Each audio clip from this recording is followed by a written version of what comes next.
If you're in the market to buy a home, it's not breaking news to know that the housing market is hot right now. Schools First Federal Credit Union offers services and tools to help people manage their financial wellness. And today, for Financial Wellness Wednesdays, real estate expert Lindsay Shores joins us to share her insight on how to make the right money moves towards becoming a homeowner. Welcome, Lindsay. Good morning. Good morning. So we've always heard that cash is king when it comes to real estate, but not everyone can pay cash for a home. That being said, what amount of cash should people expect to have when applying for a real estate loan? That is an excellent question, and thank you. So, as a first time buyer, you're going to be looking at a minimum down payment of 3% of your purchase price. And if you have owned a home in the last 3 years, that means that you are no longer qualified as a first time buyer, and now your down payment requirement is 5%.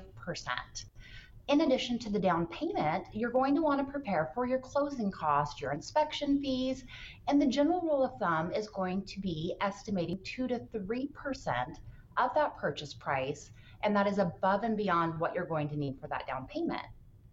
Okay, so when you apply for your loan, do you have to prove that you have that money on hand?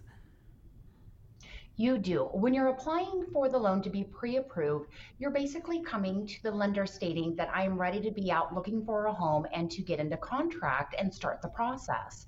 In order for us to validate that you are ready for that transaction, we need to document where those funds are coming from. And the funds can come from several different places, but we do have to paper trail it and make sure it's from a valid source.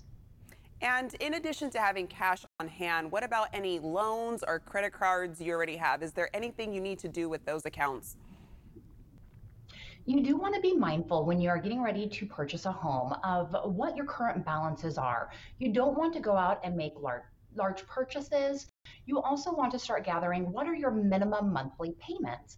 As consumers, we typically make a larger monthly payment each month.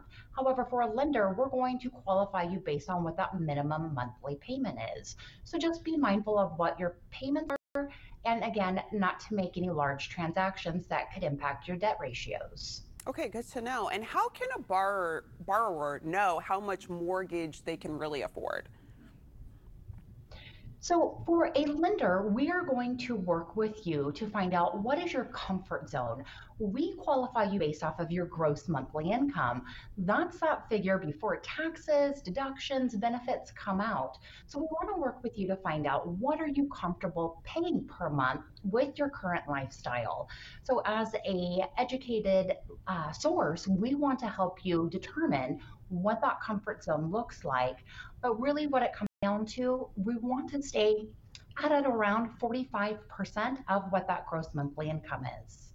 Okay, and are there any other suggestions for prospective borrowers?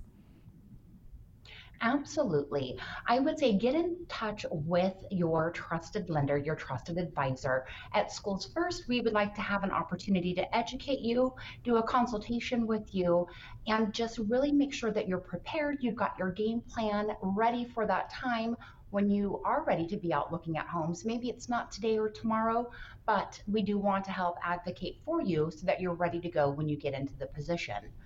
Also, really, as we come into the season of the holidays, I would strongly urge consumers to stay away from applying for those credit cards at checkout that offer you a discount. Those can have a negative impact on your credit qualifying. Okay, and do you have any tips for people who are first time looking on the market, first time buyers? I'm someone who's interested in buying a home. I would be considered a first time buyer. It's a little bit scary, but are there any other tidbits of advice that you could give for possibly first time buyers? Absolutely. I know sometimes it seems like it can be almost a scary headache, if you will, on trying to navigate this. I'm going to say again, find a trusted advisor for your lender. Also, look for a trusted realtor. Together, they're going to work in navigating you through that process. They're experienced, they're trained professionals, and they're going to take the headache out of the transaction and make it more exciting for you. Perfect. Thank you so much, Christy, for these tips. They were so helpful. And for more financial tips, visit schoolsfirstfcu.org. And tomorrow on Your California Life, we'll hit the ice with the Stockton Heat as they stick it to Kansas